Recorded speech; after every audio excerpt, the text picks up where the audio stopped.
Syedaralun hasil tangkapan nelayan dalam 2 pekan terakhir di berbagai tempat pendaratan ikan atau TPI di PD Jaya sangat minim akibat peralihan cuaca.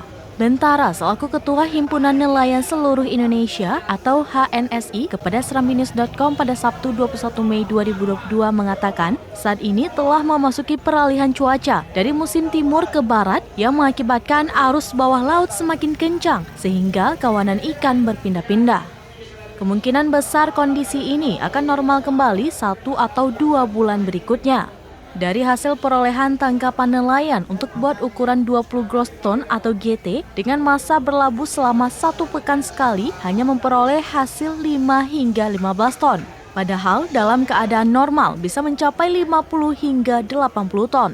Minimnya hasil tangkapan nelayan telah berimbas terhadap naiknya harga ikan seperti jenis tongkol dari Rp25.000 per kilogram kini menjadi Rp40.000 per kilogram.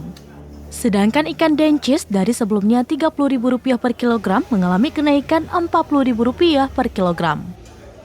Dari Merdu, Idris Ismail, Serambi On TV.